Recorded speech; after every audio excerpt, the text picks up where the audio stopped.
Hello, ladies and gentlemen of the internet and of YouTube. My name is Kajarmas, otherwise known as Tone Shift, and I will be your host. I think I messed up that intro a little bit, but whatever. Welcome to Jibber Jabber. Hi. With me today, we have the author of Change Queen of the Hive, and the recently began over on filmfiction.net, Change Avia, Tom117Z. Top of the morning to you, laddies. You're not Jacksepticeye. Aw. Also, he finally got his horn back. I think we forgot to mention that last time. He cut it off and then he glued it on. Yes, I am quite the savage. Also joining us is one of my patrons, Zach D. Hart. Hello. Yep. And lastly on the list of people joining us, we've got Paladin, who's just kind of chilling out in the background over there. If you can look at the video, just way back there, staring into your soul because he's a creepy motherfucker. We didn't I see the take offense paladin. to that. Well, I mean, good. You were supposed to. So how's everyone's week been, eh? Sweating profusely right now, but pretty good. Good. I've been great. I wrote the longest chapter I've ever written, so there's that. Yeah, that does seem to be a thing that's happening. We all seem to be writing longer than usual chapters as of late. I mean, hell, Hey, it's a long chapter, 7,000. 7,000. I was writing that from like before 5 p.m. until gone midnight. It took a while. yeah, I bet. Yeah. So yeah, we've got kind of a very loose assembly of topics today, largely because, well, we're lazy and we couldn't figure out what we wanted our actual lineup of topics to be, so it's kind of loose. Our first main topic is Zach has something he kind of wants to rant about in one of the video games he's been playing. I think it was Zelda Breath of the Wild. Is that right? Yeah, that is correct. All right, go ahead. All right. Go ahead and perform your little rant. All right. So the other day, like Saturday, maybe Saturday morning, when I got up to play Zelda, and I've been stuck on this game for about as long as I've had it. So I've been doing a whole bunch of stuff, like doing shrines, finding the Master Sword, dying to the Master Sword like a few times, and then I decided to hunt Korok seeds, and I wanted to know how many there were. So I took out my phone, the handy dandy little thing, and I figured out there was 900. 900 throughout this massive world. I gotta look under every rock, cut down every tree probably, and probably destroy my game while doing it because that is a insane amount. So Welp. yeah, and I would rather take Hey Listen from Navi over looking for 900 Korok seeds, and they're not easy to find. They are as hard to find as, I don't know, trying to find an acorn in a place that doesn't have acorns. Like trying to find an acorn in a giant dumpster yard full of nothing but walnuts. Exactly. Exactly. So that's about it. That's the whole story. That's the whole rant. And You don't have any like specific examples of these things being hard to find or the lead up to it? okay, well, I Try guess try to make it last, man. We've only got 4 topics today, and one of them is improv. Yeah, so I was lost in 3 minutes. All right, well, I guess. All right, so these Korogs are very small, so they're located probably everywhere in the world. I could pick up a rock 5 feet away from me, and one could be under there, or it could be nothing. So they're like so small that, yeah, it's essentially looking for an acorn in a field of walnuts, and you don't know when you're going to find one.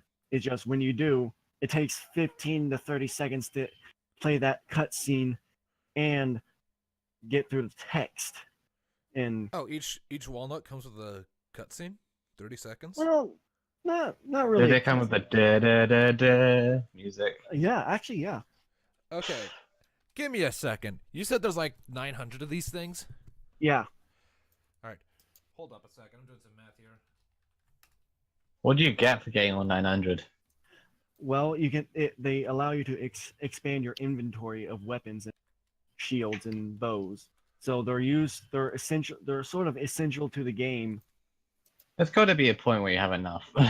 Actually, I've been doing the math, and supposedly by the end you get all 900. You should have somewhere around maybe 20 slots in all, maybe more. Huh. Probably more. So I just did some math, and if 30 seconds is correct for your estimate on how long the little animation is, though that sounds like a high estimate, then I did the math. That adds up to about 225 hours of da-na-na-nas Oh, for all God. 900 of those things. I mean, you can skip. You can skip. So Oh, So thank if God.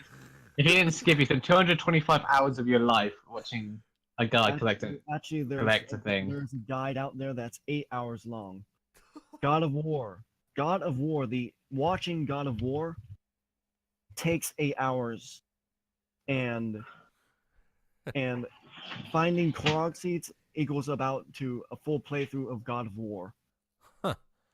So it's like, that is insane. That is, I was screaming at my friend, and he was like, "Well, it's a big game." He was all cool about it, but it makes me wanted to throttle him, just grab him by his little neck, just like Bart Simpson with Homer Simpson and Bart Simpson cutscene.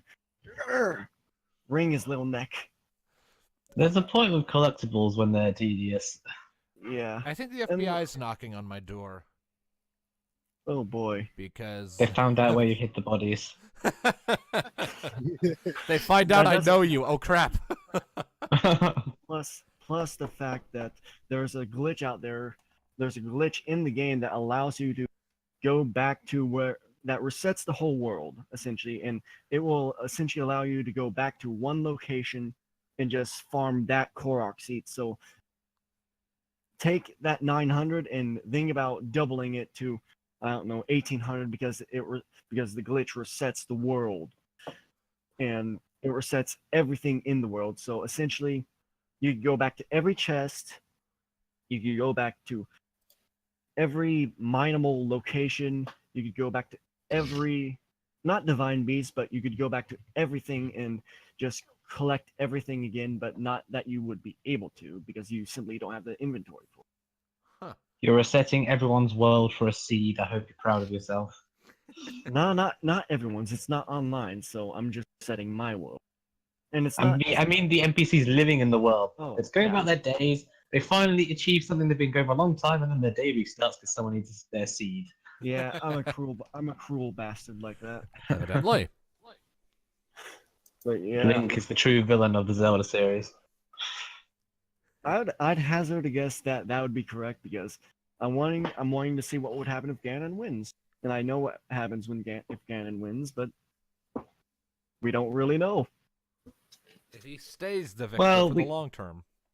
Well, it's kind of seen in Ocarina of Time when Ganon initially won, and everything kind of went to shit. Yeah, but that's one Ganon. Oh yeah, multiple timelines and all that. Zelda's not confused or anything. The I don't timeline mind the totally makes sense. It's totally necessary for it to be there. Time Absolutely. line. It's like 3 timelines, or is it 4 now? But I will be blunt, and I know I'm going to catch a lot of flack for this, but one of the main things that actually deters me from the Legend of Zelda franchise, aside from the puzzles and the dungeons, is that fucking timeline.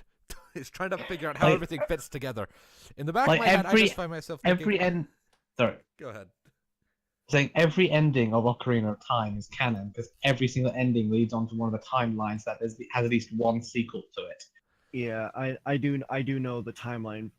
Well, I know it from Skyward Sword to the end of the child timeline. It goes Skyward Sword. Behold, the number of fucks I give. It is equal to 0. I'm saying there are 3 timelines. There's the adult timeline, the child timeline, and the timeline where you got killed in the final boss battle because you're a shit at games. Actually, I don't On- know. I don't know if Tom that's... saying that makes me remember something. Oh God, he's remembering. Quick, Yes. inject him with forget juice. Odd scribbler. We got a Rick and Morty this shit. Bobab Scribbler. The one that did the Fallout animation series. Here, I'll pull it up. Oh. Don't go linking shit because the YouTube audience won't be able to see any of it. Because remember, they are only getting our audio here. Yeah. Yep. And linking it in the video would be work. Yeah, it would totally be work. So let's not do that. Anyways, Not for the audience, just for you guys. even worse. Well, if the audience want to, they can look up themselves. So tell us what it's called, and they can do that, and I can move on to the next topic. I'm trying to remember what it's exactly called. Well, I ain't waiting in silence for you. We're moving on. Alright. So, next topic on our list of things. Recently, a friend of mine who does not ever participate in Jibber Jabber or even join this server, sad face, he and I recently came into possession of a video game called Pulsar Lost Colony, a early access sci-fi space sim where it's kind of reminiscent of Star Trek in a lot of ways, in that you play as specific crew members with specific roles aboard spaceships, undertaking missions, including going planet-side. It's a pretty nifty game. It reminds me in a lot of ways of Interstellar Rift, although Interstellar Rift won't ever be able to support going planet-side, according to the devs, sadly. And Interstellar Rift more focuses on spaceship construction and interacting with others via those spaceships, and it's primarily meant to be a PvP multiplayer experience in a lot of ways, or PvPvE, rather. Whereas Pulsar Lost Colony, from what little I've been able to play of it, seems to be a lot more PvE focused in that there's actual, generally the core of its multiplayer is co-op. Everyone is members of the same ship and the same crew, each with a role to fulfill. So it's kind of neat. I'm enjoying what I've played of it so far. I played some of it last night with my friend and solo. Probably going to be playing some more of it after we're done here. And I've actually got a little story about it I want to share really quick, just to kind of emphasize the good impression this game is leaving with me so far. But I do want to remind everyone, this is a first impression. I'm not by any means an expert on the game, so take my opinion with a grain of salt. Probably be wise if you have any interest in it to look up reviews and get more opinions than just mine. Now, that said, let me go ahead and share the story I've got here. So, my friend and I, grabbed the research ship because he likes its layout and its design, and I hosted the server mostly because I have good internet. And while we were just kind of zooming about, doing some mild exploration, our ship got a message which was offering a mission to perform a routine inspection and checkup on a relatively new colony that had only been around for a few years on a planet that could support human life.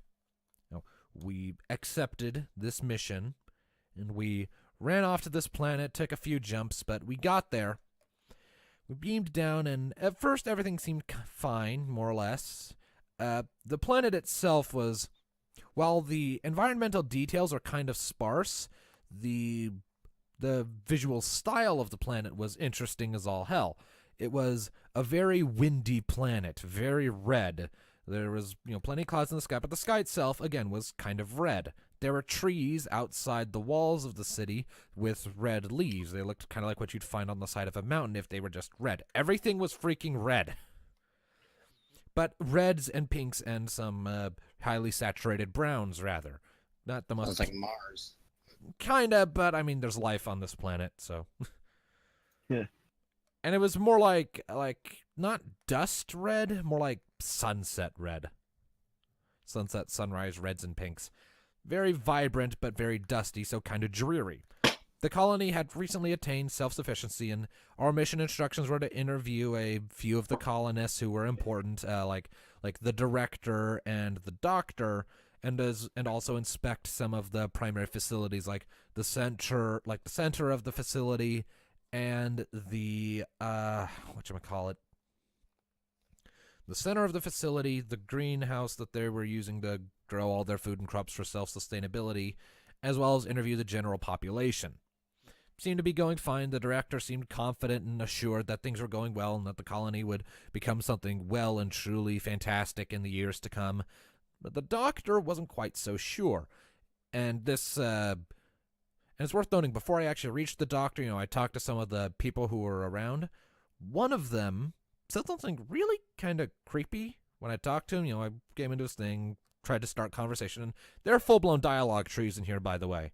Now, I don't know if these quests are randomly generated or not, or if they're pre-made with variable elements. I don't know for sure. All I do know is that if this quest was generated in any capacity, the generation they have going is pretty damn good, because it was really interesting. So, I talked to this one guy, and all he says to me is, "Go away. You make the whispers worse." And he wouldn't talk to me anymore. Yeah, and he wouldn't talk to me anymore. He just told me to get out of his house, leave him alone. I was making the whispers worse. Kind of worrying, so I went and talked to the doctor, and apparently he wasn't the only one having problems with hearing things, having audible-based hallucination, auditory hallucinations, and even visual hallucinations. Some people had reported having strange dreams and seeing weird blue lights. Rumors were starting to spread that they weren't alone on this planet, that there was other sentient life or something left behind, and paranoia was skyrocketing, and there was a lot of personal conflicts between people all over the place. Fights in the cafeteria on break between people who got into aggressively violent arguments and the like. Things weren't as stable as the director liked to make things sound. And some people, eventually wound up talking to some of the colonists, and one of them let it slip, knowing that he wasn't supposed to. He was under orders not to, but he let it slip that when they were working in the mines, which is apparently where all of this crap started, they found a weird stone structure in the stone, buried under, centuries and centuries of sand and whatnot. So me and my friend, his name is, we'll call him Sadis for this. Me and Sadis, we went there to check it out, and we found, sure enough, an ancient stone structure beneath the surface found in the mines. And through the door is this large sanctum, so to speak, like a large cylinder with a dome at the top, filled with weird square-shaped symbols all over the place, and a lot of structures that vaguely resembled coffins. Kind of a weird sort of pit in the center that just leads to a bunch of sand, but more importantly, the dome towards the top. We spent a little while looking around, seeing what we could find, and eventually, with the help of some jetpacks, we got to the top of the cylinder, where we found a more specific-looking coffin that could actually be interacted with. It started a dialogue tree that Sadis took because he was the captain, I was the pilot. And he talked to it, and apparently the weird mental afflictions all of the other colonists had been having was coming from this sanctum, trying to get the colonists to leave because they were trespassing here. They weren't allowed here. So it was filling their minds with madness to try and get them to destroy themselves or leave. Sadis tried to convince it through negotiation to coexist with the colonists, and it told him basically to fuck off. No, not an option. Its terms stood: leave or more harm will come to everyone. So we went back to the colony, we laid this information on the director, and he was, to say he was skeptical would be an understatement. If I'm remembering what he said correctly, I'm paraphrasing here, but he basically said, "So you want us, some formless, incorporeal alien voice wants us to leave this planet, or it'll keep driving us insane? Don't make me laugh. With or without the Colonial Association support, we're going to keep building up this colony. Now get off my planet." And so we did, and we gave a very negative report about the status of the colony to the people who gave us the mission. And what's interesting is, at any point, we could have actually turned in our report about this colony without going through all the steps of interviewing everyone and looking into the mines. We could have turned in a report preemptively, gone along with the guy's wishes to not give a negative report, because he warned us more than once when we were going about this investigation of ours. If we wind up getting reprimanded by the Colonial Association, I'll be seeing you in court.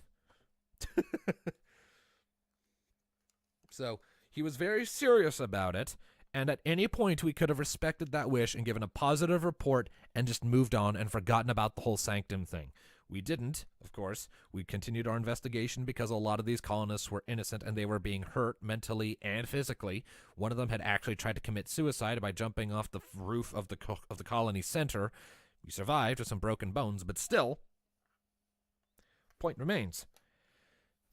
So I really like that in that while the story itself was linear, the ending could have been very different, I imagine, depending on when we had decided to jump off of the investigation, if we wanted to respect the director's wishes and just give a good report regardless of the situation. Not every mission in the game seems to function like that. When I was playing solo, there was a quest I got that was basically like, hey, there's an abandoned civilian ship out in this star system. If you go there and grab some supplies for me, I'll pay you in credits. Pretty standard, not very exciting. So I'm not sure how many of these are randomly generated or if they're pre-written quests with variable elements or if they're just static quests that just repeat. I don't know, honestly. But whatever the case, they are more interesting than the quests that are currently available in another sci-fi space game that I like called Interstellar Rift. Interstellar Rift is also good and very good for flexing your logic and creative muscles because you get to build your own spaceship in that inside and outside, including the systems and how they all fit together. So you really got to be careful with that to make sure your ship functions well. So that's a pretty cool game, all things considered. But its quests are definitely lackluster. It's more focused on the PvP element of things, and again, Pulsar is more PvE. Because it's co-op instead of open. So speaking of Interstellar Rift, do you remember that one time you played it where you boarded my ship and your ship just went to warp and got lost into space? Oh, yeah. Let me tell that story really quick before we move on. So, Tom also has Interstellar Rift, and at one point we were playing together. I was trying to help him get familiar with the game, and he had made his first spaceship. The inside of it was kind of, what the hell were you thinking? But whatever. That's my first ship. I was a noob. Yes. Still am. As was evidenced by the ship's layout and the fact that the rooms were 9 times more enormous than they needed to be. Anyways, so ran in there and we were trying to do things. I was trying to figure out why his ship wasn't doing a certain thing. I forget what. I teleported over. No, it wasn't. It was because I needed fuel, so you would bring some over. Oh yeah. So, I came over, I handed him some fuel. I forget how this happened, but for some reason, when I was off of my ship, it just jumped into warp when I was off of it. Yeah, I just heard a noise and out the window just saw it zoom off like, Brian, your ship's gone. And so I wound up stuck on Tom's ship trying to help him figure out how the hell to pilot his thing so we could try and catch up to my ship, but it was too late. It was gone. It didn't help that Brian did not turn on his transponder so we could find it. I didn't turn on my transponder, so it zoomed off into space. It's probably, if the server were still running, it would probably still be zooming off far off into empty space right now. Oh no, we're remembering it wrong. Oh. It wasn't your ship that went off. We're remembering it wrong. Oh right, yours went zooming off, and we left my ship behind. We put the fuel, right. We put the fuel in because I was going out warp or whatever when I ran out of fuel. So I stopped dead in space. You came along. You beamed over to my ship. Gave you fuel, and then your ship's warp turned on. Right. It just continued right where I left off, leaving my ship in the dust. That's right. Okay. So my ship is still just drifting out there. Well, yeah, remember that slightly backwards, but same effect. Yeah. Your ship got lost forever. Yeah. Cool sci-fi sandbox games are always fun for that kind of shit, and Pulsar is definitely a pristine example. From what little I've played, again, take my ringing endorsement here with a grain of salt because I've only played a couple hours of it. If any of it sounds interesting... I'm saying I just bought it because it has VR support, so I can literally play with you in VR headsets. That sounds amazing. Cool! The crew has grown to 3. Nice. Anyways, Yep. so... That sounds interesting. Yeah. Well, at any rate, but yeah. If any of this sounds interesting to you, my humble viewers, then yeah, go ahead, give it a look, check it out, see what you think. I think it has a lot of promise and potential, and it has a visually pleasing art style. Kind of cartoony, but not too much so. Nothing's wrong with cartoony looking art style. Yeah, it's kind of like one of those more mature cartoons, I guess you could call it, where it's still like all flat shading on the character models and textures are all very bright and vibrant, and it's very clearly very artistic in its design, but not like superhero artistic. It still seems to be more grounded while still being visually pleasing. So that makes it kind of cool. Again, it's kind of like Star Trek. Just with a lot more fucking up, because we're inept and leaving ships behind. That's Interstellar Rift, not Pulsar. Interstellar. Oh, I'm sure we crashed into a planet at some point. You know, I actually did that once, just for gits and shiggles.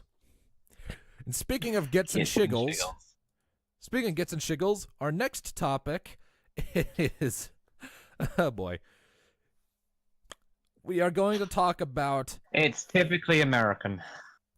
We're going to talk about Joshua Norton, the American Emperor. If any of my viewers happen to come from San Francisco, you'll probably know this story.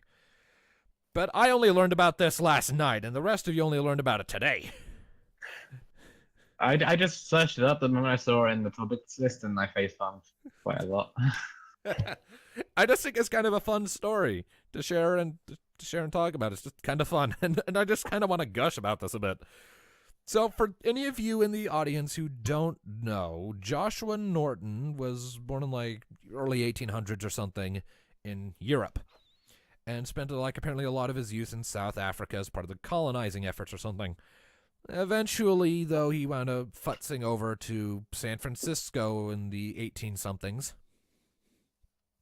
And he had a modest amount of wealth with him, and he gradually worked his way up, I think by like playing the stock market or something. Well, maybe not the stock market, but he was dealing with like exports, imports, trade, that kind of thing. He was working his way up, and eventually became one of the most wealthy citizens in San Francisco. And then China started experiencing a big famine and cut off all rice exports for a while, leading to rice prices to soar, peaking at like 32 cents per pound, which I'm guessing for, if you account inflation for modern times, is a lot. So, now with that in mind, Emperor Norton, he wasn't emperor yet, but whatever, showing respect to the guy, because it's just an amazing story. He tried apparently to I think the way it described in the video was quarter the market. I'm not entirely sure how that works. He you know how buying and selling goods works. You buy low, sell high. So he bought a bunch from Peru and was going to attempt to sell it high to somewhere else. But that didn't quite work because prices wound up going down instead of up, meaning he lost a lot of money doing that. And he wound up going into a legal battle with the vendor who sold him the rice, which cost him even more. And it eventually left the poor guy like penniless and destitute and just all kinds of borked. And I guess he snapped in some weird way. He drank a bottle of fuck it. Fuck it all, yeah. The video we watched was by a YouTuber named Sam Onella Academy. Kind of a fun channel where he talks about interesting and obscure historical facts with an edge of humor. So, and a kind of a interesting stick figure art style. Go check it out. He's fun. That's the video we watched for this. So I imagine there are some details about this that were missing because it was only 7 minutes, and I imagine there's more to this guy's life than what that video covered. But he wound up apparently just kind of snapping at some point, an understandable response to losing everything you worked so hard to build up. And he went ahead and said, "You know what, fuck it. I'm the emperor now. I'm the emperor of the United States." And he went to every single newspaper in San Francisco and told them, "I'm the emperor." And they're like, I mean, you're clearly insane, but we'll publish this because it's fucking hilarious. Which is basically how that went. No one really took him super seriously at first, near as I could tell, but he kind of became a local celebrity just because he was hilarious. He became a local icon and even started being taken somewhat seriously to the point that people were actually addressing him formally in public, bowing and shit on the way by. I was reading at one point, he wrote up an edict calling for the immediate dissolution of the United States Senate. Yeah, Congress. It's like, why the hell are these fuckers doing Congress? Abolish Congress. That obviously didn't go through. But like, unsurprisingly, they ignored it. but like, it's kind of amusing because you just got this weirdo who became a local icon for all kinds of shit, and some of the shit he proclaimed actually wound up happening. Like, more than once, apparently, he said, let's build a freaking bridge between San Francisco and some bay across the water that I can't remember the name of off the top of my head because I don't live over there. Like Oakland Bay or something, I think it was. And apparently that actually happened decades later, but it happened. He also said something about building the League of Nations. Like decades in advance, yeah. The guy was kind of prophetic.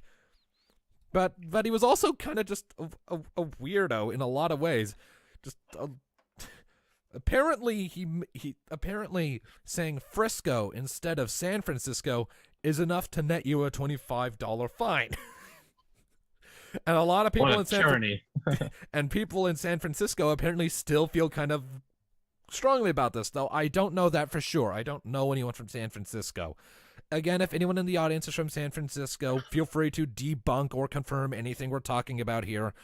I'm only hearing about this like second or third hand, so I'm not an expert. None of us in here are experts on this subject. We're just talking about what we've heard from one YouTube video. Grain of salt. Several of them you should take. We're just trying to have fun here, all right? But, Clearly, so was he.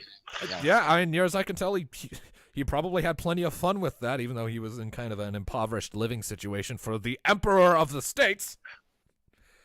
I think the fact that he was arrested like once. Arrested once just for being insane, and then everyone's like, let him go. We're like, okay. They let him go. It was also at one point, when the Senate refused to disband, he also tried to order the army to arrest them all. Once again, they ignored him. Wow. It's just one of those funny stories. Kind of like the time. It's like when you see those politicians, quote unquote, trying to run for president. Like that one guy had a boot on his head. And was saying that one of his presidential promises in the running was he would invent time travel, go back in time, and strangle Hitler in the crib.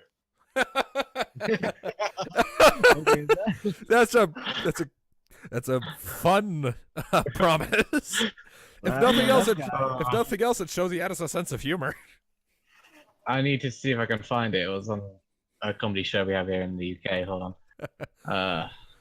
You know.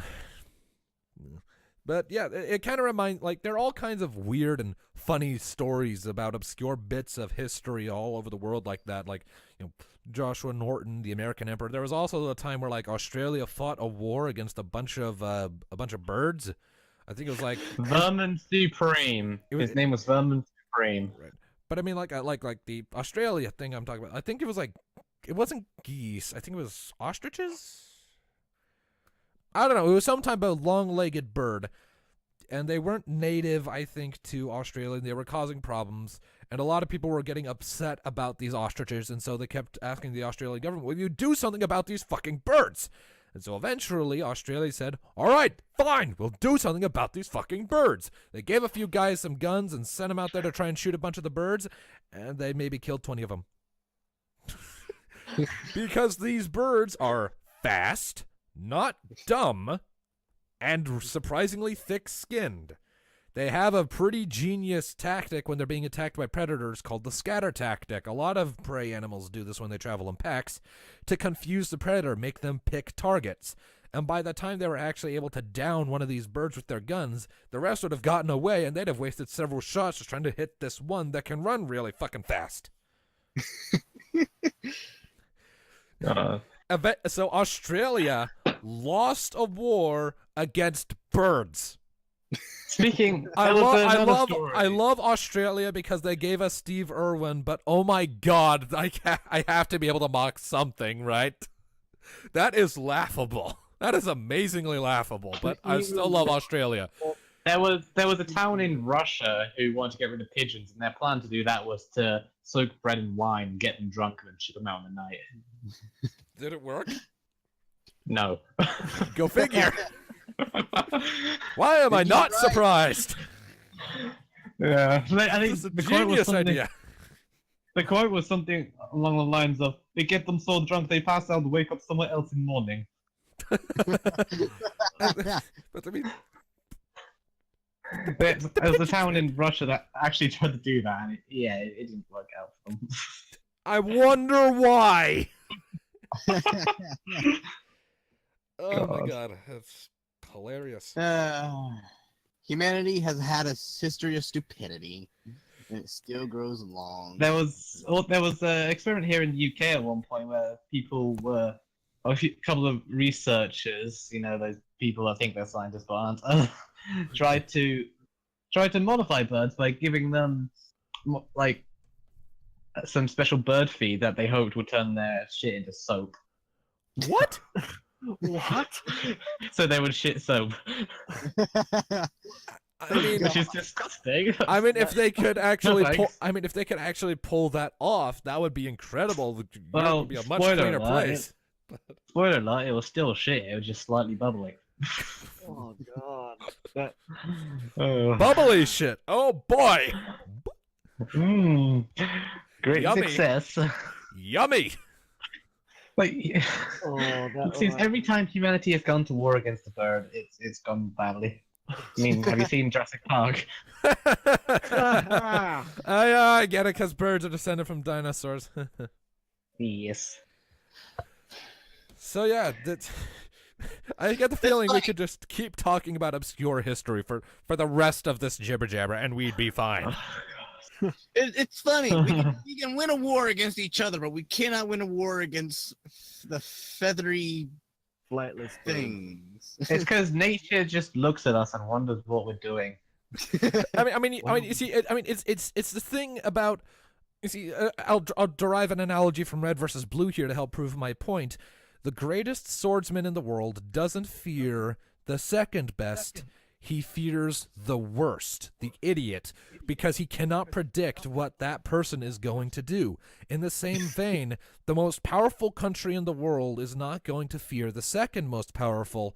It's going to fear the nature surrounding it because it doesn't play by our rules. It plays by the rules that we chose to ignore. And they will beat us almost every single fucking time. It's why you don't bring a gunfight to a grizzly bear. It will kill you. You don't shoot a grizzly bear, it will maul you to death because your bullets are like flies to that fucker. In the context of the quote in the show, nature doesn't usually create a drill that's also a time machine and to blow up the earth. Yeah, I know, but it's still a relevant comparison as far as topics go. Because yeah, I mean, we may have like the big guns and the shit, all of that can make big explosions, and sure, if we want to destroy everything, we can do that. But oftentimes when we're trying to deal with issues like invasive animal species that aren't native to an area and things like that, we're just gonna lose because these things don't play by our rules, and we're trying to follow our rules without taking into account the fact that these are wild animals. They are wild, unpredictable, untamed. They are still operating off of their most primal instincts, and even we can't figure that shit out most of the time. Like this is proven in a lot of fucking horror movies, although horror movies should not be taken as a depiction of reality by anyone ever. But in a lot of freaking horror movies, you see people who are dealing with the fight or flight instinct when dealing with bad situations, and all too often they wind up getting out of the life or death situation with their lives. They only lost a few people. But then they do the dumb thing and go back in! Because, no, we gotta stop this. Like, dude, just call the fucking police. Call someone. Yeah. Call someone with training. No, I mean, Yeah. Has anyone in a horror movie ever called the police? I Just mean, picked up a phone and got... I mean, sure, there are plenty of horror movies where they have, but the police didn't believe them because usually they're dealing with the supernatural in those cases, and so it's like, sir, we're not exorcists. We deal in facts, not fiction. You motherfucker, my dog is being pinned to the ceiling by nothing. Well, I mean, sir, that sounds like an LSD problem. You're under arrest for acid. Dude, it's a ghost. Take a picture. It's a ghost. It's invisible. Uh-huh. Click. Now I kind of now I want to write an idiocy-verse story where Winona gets stuck on the ceiling by a ghost and Applejack tries to fix it. We've got one in the pipeline already. That hasn't stopped us from having multiple in the pipeline before. Remember, before we could write the Princess of the Evil Spirits, we had to write Chrysalis Snuggling Everything. Those were both in the pipeline for a while. First we've got to write the two rarities having a Twitch donation war. Oh yeah, let's talk about that for a minute. So like yesterday or the day before, I was talking with Tom and Hades in a chat that we just kind of share to ourselves because we do that kind of shit. And in there, Hades brings it upon himself. Yep, yes, he definitely does. No matter what he says, this is his fault. Suck up to it, Hades. I know you're watching. Anyways, so When is he not watching? anyways, so while we were the chat was just kind of stagnant. So I went ahead and just put a link to a YouTuber named Mr. Beast giving stupidly enormous donations to random Twitch streamers to make their day. And excuse me, and it was very, very fun to watch because a lot of these people were not expecting to suddenly look over and see $1,000 or $5,000 donations. They started freaking out, crying tears of joy, and in one of them, yeah, I'm getting to the instigation part here. In one of them, Mr. Beast gave a donation, and then another person gave a donation taunting him, and the two started donating back and forth, trying to one-up each other with the size, using the whole text-to-speech messaging thing that comes with donations to talk to each other back and forth. And the streamer was so confused, like she's getting $250+ every time one of these guys tries to one-up the other. But they're also competing. They're having a fight while she's playing Fortnite, and she's just sitting here like, I'm so confused and worried. She made like a couple $1,000 that day alone, so good on her for that. But Jesus Christ! So she was very confused and very worried, understandably so. While these two just kept one-upping each other, and at some point Hades wound up commenting about it. And then the world exploded, which immediately reminded Tom of how the universe, and that reminded Tom here of how often the universe seems to explode or implode or just cease to be altogether in the Idiocyverse between that was what Hades meant. But he was directly quoting from our Idiocyverse stories, which is why it suddenly came to me. Right, and then you, why don't you take it away for a second? Give the idea itself. You go ahead and describe the inspiration that came to you. Well, we've been talking about this donation war, and I wrote the line, this is almost what would happen if Rarity and Phony Rarity kind of both had Twitch and were dumped in the same stream. This is exactly what happened. And then Hades wrote the line from the Idiocyverse, and then the universe exploded again. And then I was like, well, this is Idiocyverse now. Thanks, Hades. And it is his fault no matter what he says. He did this. So now, I have a slight idea I want to run by you, but I'll do that afterwards. Yeah. About it. So, we'll probably be writing that at some point in the next couple weeks. And it'll be going up to my film fiction page, and then I'll be doing a reading of it. But this coming Wednesday, I'm going to be doing a reading of Switcheroo because I can actually do that one now. And after that, next Wednesday, I'll be doing a reading of I Am the Princess of the Evil Spirits, which is a sequel to The Death Altar in Twilight's Basement. And then finally, I'll probably at that point be able to do a reading of The Great Donation Wall, because it'll probably be written at that point, and you can all cower and whimper in fear at our madness.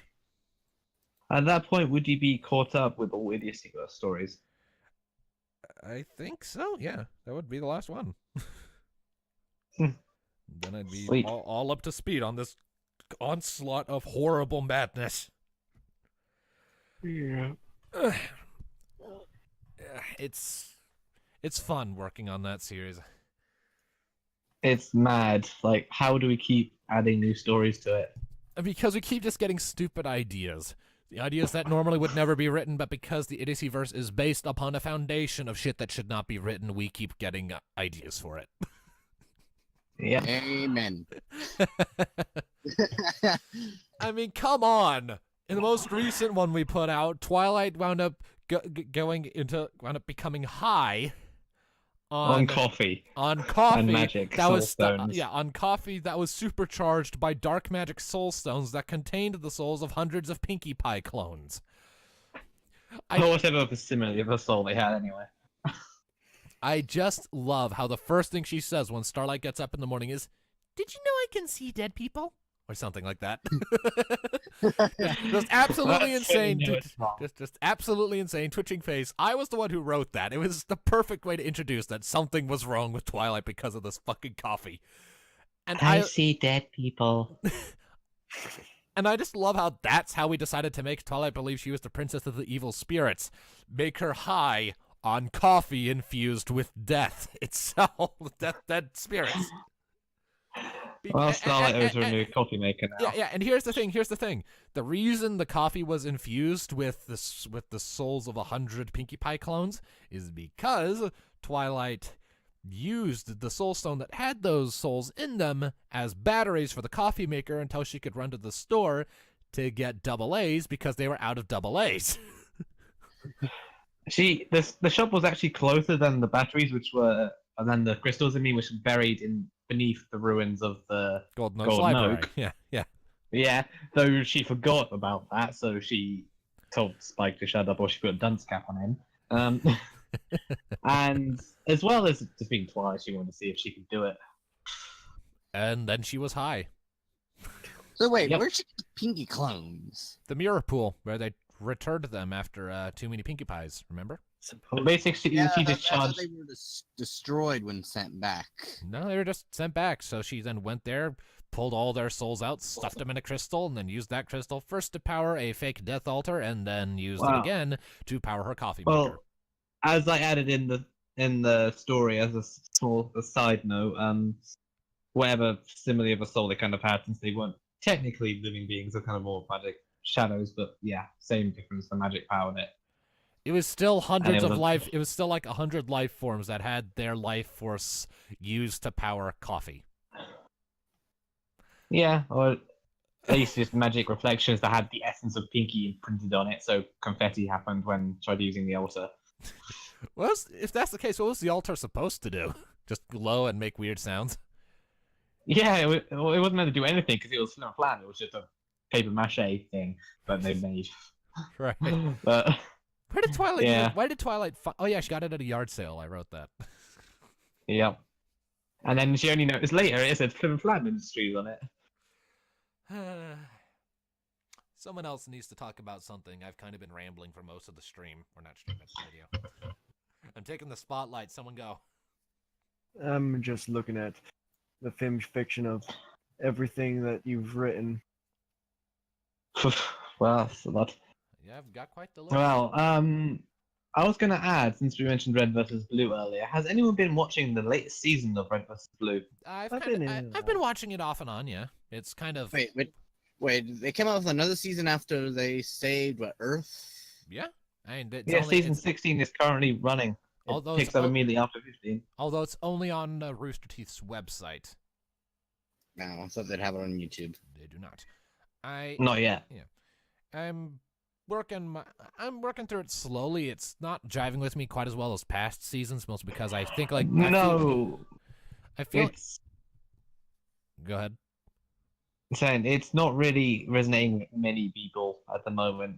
The writing's been Well, it's the showrunner from last season. Last season being his first, and I mean, this season around it's been not so good. I mean, I liked last season, but I feel like it's largely because they're trying to dabble with time travel. Time travel is a very hard thing to do, and even harder to do right. Also, they're contending with gods now. Yeah, I mean that part's just kind Out of. of nowhere. I mean that part's kind of entertaining, and I get the feeling that they're not really gods; they're just aliens. It would explain why Kali Rama Probably. has 4 arms. Probably, but I think honestly, And they keep calling all the humans shiznos, which is an alien slang Yeah. term. So it's probably just I powerful agree with you aliens. there. I agree with that. They're probably more like Asgardians from the Marvel Cinematic Universe or something, Hmm. where they say they're gods, but they're really not. They can get choked down by Thanos quite easily.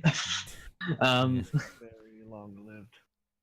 but the main thing that's been irking me about the latest season of Red vs. Blue is a mix of the jokes which haven't really been hitting, and also some out of character moments. Like Tucker, for example, has been reverted from all his character development back to more season 1-ish. I mean, he's always been, he's always been the attempted self-proclaimed seducer. It's just It's more than that, though, because in he was the central character of Chorus Trilogy. It was all about him kind of learning to get past his himness, Yeah. as well as like learning to be a leader and actually giving a shit about people, which during the Chorus Trilogy he did. He became quite good at it. Well, so far, and especially in the latest episode, season 16, hasn't given a shit about anyone else. He's sent people out to die and then just kind of bailed on them, just nonchalantly. And it's kind of weird. Like all his character development has just kind of gone out the window. Well, I do recall that weird floating light thing did mention that tampering with time travel can fuck with your head. So maybe that. I'm hoping that's what it is, but there hasn't I mean, been I- any I mean, that indication of it. I mean, that would be my guess because they're trying to stop the Reds and Blues from time traveling altogether. I get the feeling they're being played, but I'm a few episodes behind. I'll probably go catch up after we're done here. Yeah. And while we're on the topic of time travel or close to it, I feel like time travel is, as a plot point, is almost guaranteed to fail if you don't do it right.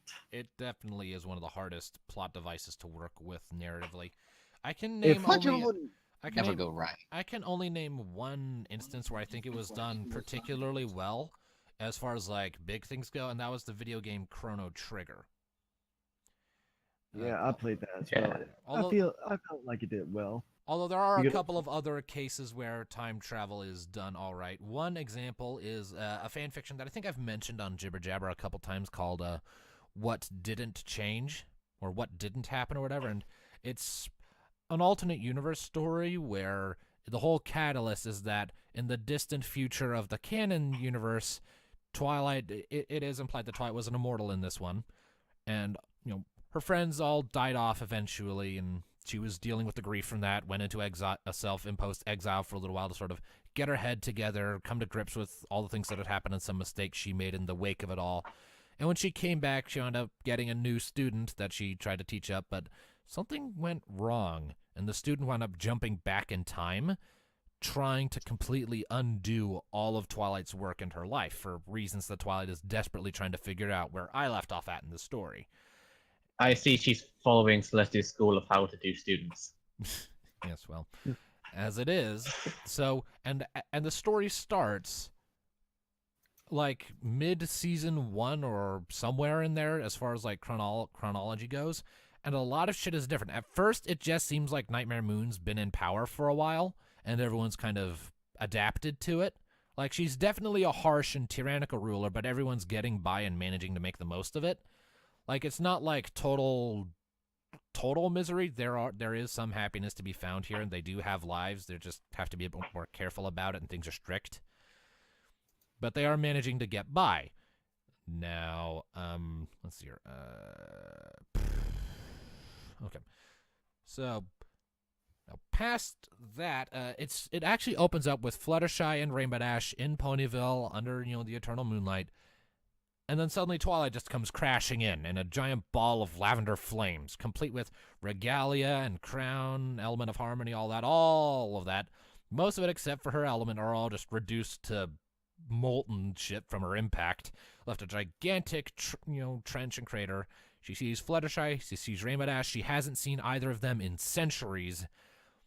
And at first she just thinks that it's just Nightmare Moon in power, and that's the big change right now. That Twilight went, because apparently the Twilight of this timeline, the not Alicorn Twilight, just mysteriously went missing. No one knows where she disappeared off to. And the rest of the main six never met her. So she's, she rallies them up, and they go off to try and grab the elements, and they believe her, and she makes it all quite clear, gives them the evidence they need, her element, her wings, blah, blah, blah. They believe her, even though they probably shouldn't. But as they're going, more and more things are revealed to be dramatically different from how they were originally. For instance, for some reason, at some point before Nightmare Moon came to power, Princess Celestia gave the Castle of the Two Sisters to Chrysalis to serve as a secondary hive. And Chrysalis is actually there and seems to be privy to information none of the rest of them are, to the point that she was surprised by Twilight and everyone showing up, because they showed up, in her words, early. You're here too early. Like, in some capacity, I get the feeling that, future Twilight is trying to set things right, but is breaking shit in the process. And now she's kind of stopped trying to act out and fix things, and just trying to figure out what all is different. And it turns out basically everything. She went missing. A student must have gone back much further than the actual premiere. Significantly farther back, yes. I wonder if she did a thing so Twilight literally never existed. She didn't, because everyone knew about Twilight. Her family knew, and there were others. Moondancer knew about Twilight. There were a lot of ponies who did indeed know Moondancer, or knew Twilight. She just mysteriously vanished one day. And then Alicorn Twilight comes along, and she's hiding her wings for the most part, because shouldn't let it slip that she's an Alicorn. That would be bad. Nightmare Moon would be all over that. But and she winds up bumping into her family again and tries to give them an explanation. Like, she doesn't know what happened. She has no recollection of the several years she went missing. And she went missing when she was just a filly. Vanished without a trace, shows back up as an adult without any recollection of anything that happened when she disappeared. That's her story, anyway. Moondancer, for some reason, is like the captain of the guard. Shining Armor is a blacksmith, and those two are in a relationship instead of Shining Armor and Cadence. Cadence is in the dungeons for some reason. And of course, Chrysalis, as the Castle of the Two Sisters, actively was trying to avoid conflict with Twilight. I was like, no, we shouldn't be fighting right now. We've got something else to worry about. I was like, just give me the elements. Like, I don't have all of them, but fine, here you go. Another crap like that.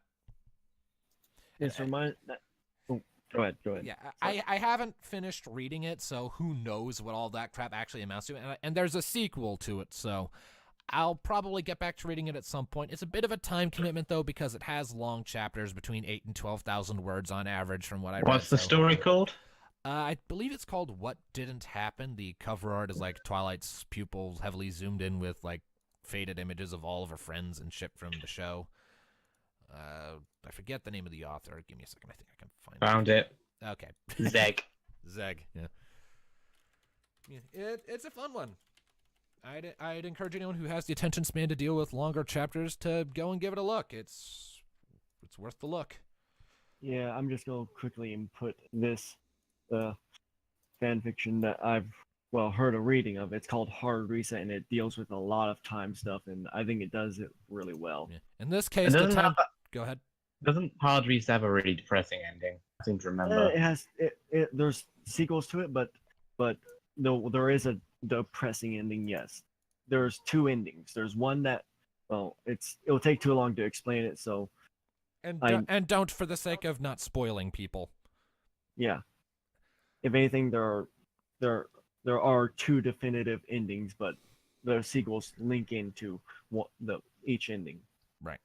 At any rate, we're pretty much out of time, so we wouldn't have time to go over anything more elaborate or detailed anyway, so I guess now's as good a time as any to give our outro. So, This has been Jibber Jabber, ladies and gentlemen. Thank you all for tuning in, and we'll see you next time. Bye-bye. Ta-ra. Ta-ta. Yep, keep listening, people.